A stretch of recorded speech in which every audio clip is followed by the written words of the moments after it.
एक बड़ा गंभीर प्रश्न आ गया, गया श्राद्ध के उपरांत श्राद्ध तर्पण पिंड करें कि न करें। पहले हाँ ये पहले द्रविड़ स्तीफों से फिर मैं चर्चा जी करूं। पहले श्रद्धेय द्रविड़ शास्त्री से अनुरोध है कि वो बताएं। योगिनी हृदय ग्रंथ में आसाम के पास जो शक्तिपीठ है कामाख्या, वहां के कुछ तीर्थों का वर्णन है। उन तीर्थों में गय तीर्थ, शुक्ल तीर्थ, वामक तीर्थ इत्यादि लोमक तीर्थ वगैरह हैं। तो जीवित व्यक्ति अपने उद्धार के लिए जो आत्मपिंड प्रदान करे वो वहां पर योगिनी तीर्थों में योगिनी हृदय के योगिनी शैल के पास देते हुए गय तीर्थ तक ही दे, आगे के अश्वक तीर्थ आदि में न दे।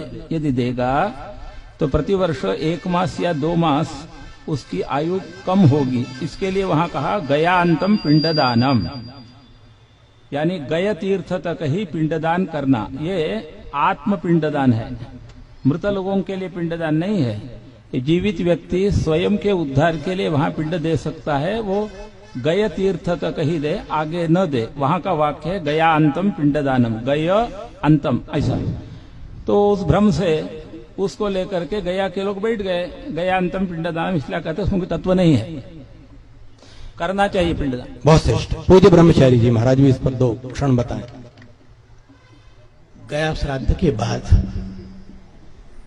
पिंड तर्पण श्राद्ध, अभी हमारे द्रविड़ जी ने जो कहा वो बिल्कुल ठीक है। तर्पण जो है तो विशेष रूप से करना ही चाहिए और श्राद्ध भी करना चाहिए। अगर ऐसा नहीं करेंगे तो हमारी परंपरा ही समाप्त हो जाएगी। लोग श्री नहीं कर पाएंगे। लोकरी जी शास्त्री जी स्वयं कुछ कहना चाहते हैं, उन्होंने मुझे संकेत किया है, बोले। तो वाक्य करणात् मृताहेर भूरि भोजनात् गयायाम पिंडदानाच्च त्रिभिः पुत्रस्य पुत्रता। ठीक है। इस श्लोक के द्वारा गया का पिंडदान होने के बाद भी नित्य उनका जो ये श्राद्ध है आपका सांवत्सरिक, वो करना ही चाहिए। ये धर्मशास्त्रीय वचन है। बहुत श्रेष्ठ। श्रीदेव शुक्ल जी, डॉक्टर शुक्ल जी, अब आएगा अध्यक्ष जी के पास। ये विषय कि गया श्राद्ध के बाद श्राद्ध नहीं करना चाहिए, ये प्रायः बहुत जगह फैला हुआ है और इसी लोग गया में श्राद्ध कर देते हैं कि अब श्राद्ध करने से छुट्टी मिल जाए। ये कौन पिंडदान करे, कौन जलदान करे, तो ये शास्त्रीय विधि नहीं है। तो होता है पिंड। प्रश्न ये हुआ कि जब हमने गया श्राद्ध करके मुक्त कर दिया तो पितर बचे ही नहीं, तो उनको हम श्राद्ध क्यों करें, ये भी एक प्रश्न होता है। इन दोनों प्रश्नों का समाधान ये है कि आप देखिए, श्राद्ध किए होंगे जो वो सब जानते हैं, अंत में क्या कहा जाता है, पितृ स्वरूपी जनार्दन प्रियता नमम। वो पिंडदान पितरों के माध्यम से भगवान जनार्दन को आप पिंडदान करते हैं। आपको ध्यान होना चाहिए, प्रायः कहते हैं कि भाई पिंडदान जा रहा हूं, तुलसी को मत आने दो। तुलसी दल से युक्त अगर पिंडदान हो गया तो वो अत्यंत प्रसन्न हो जाते हैं पितृगण। तो इसलिए उस पितृ रूप में साक्षात जनार्दन को पिंडदान होता है। पिंडदान अवश्य करना चाहिए। अगर किसी का सामर्थ्य या व्यवस्था नहीं है तो भोजन, ब्राह्मण भोजन के रूप में पिंडदान करना चाहिए, वो भी पिंड ही माना जाता है।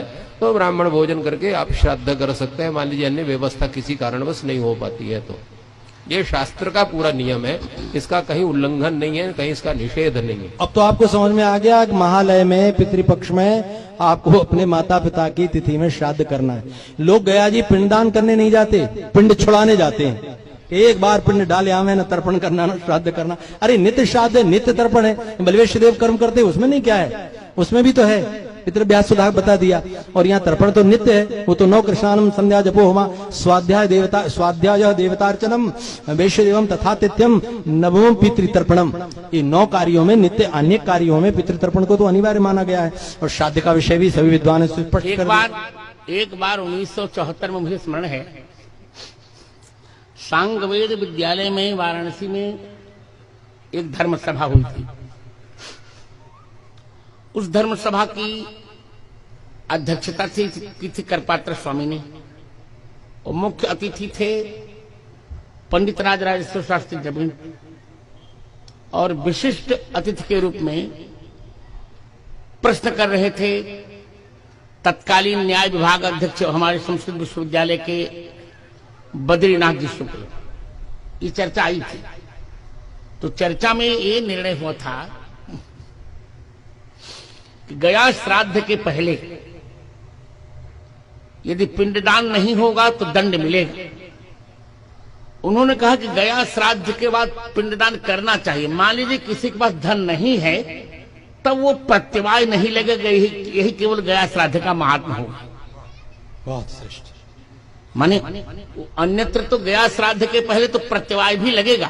आपके पास पैसा नहीं है तो कर्ज निकाल के पिंडदान करो, परंतु गया श्राद्ध करने के पश्चात यदि अभाव है आपके पास तो चल जाएगा, प्रत्यवाय नहीं लगेगा कि गया श्राद्ध में आपने पिंड कर लिया है। वैसे निरंतर पिंडदान यथासंभव, यथाशक्ति, यथा द्रव्य पिंडदान करना चाहिए। ऐसी व्यवस्था वहां उस समय की।